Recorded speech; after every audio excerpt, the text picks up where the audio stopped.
नमस्कार. मी ॲडव्होकेट गायत्री दामणस्कर. आपण सध्या पॉश कायद्याविषयी माहिती करून घेत आहोत.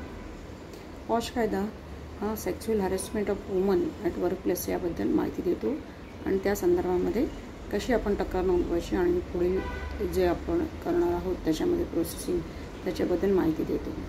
तर हा कायदा महिलांना त्यांच्या कार्यक्षेत्रातील निकोप स्पर्धेस जिंकण्यास मदत व्हावी म्हणून नाही, तर महिलांना अशा निकोप स्पर्धेत भाग घेण्यास केवळ त्यांचं महिला असणे आड येऊ नये यासाठी आहे.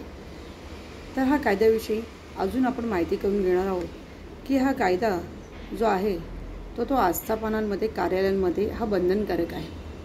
महिला कर्मचाऱ्यांना सुरक्षित वातावरण उपलब्ध करून देण्याची जबाबदारी कोणाची असते, तर ज्या ठिकाणी ती महिला काम करत असेल, नोकरी करत असेल अशा कंपनीची आणि मालकाची जबाबदारी आहे की त्यांना काम करताना सुरक्षित वातावरण उपलब्ध झाले पाहिजे. प्रत्येक कार्यालयात किंवा आस्थापनात अंतर्गत तक्रार निवारण समिती स्थापन करणे कायद्याने बंधनकारक आहे. समितीच्या अध्यक्षपदी कार्यालयातील वरिष्ठ महिला नियुक्त केली जाते. समितीत कर्मचाऱ्यांपैकी 2 जण तर 1 व्यक्ती महिलाविषयक सामाजिक संस्थेशी निगडीत असलेली तटस्थ सदस्य असावी. त्यामध्ये एखादा वकील असू शकतो. समितीत किमान निम्म्या महिला सदस्य असाव्यात. कंपनीच्या प्रत्येक शाखेकरता स्वतंत्र समिती असावीत.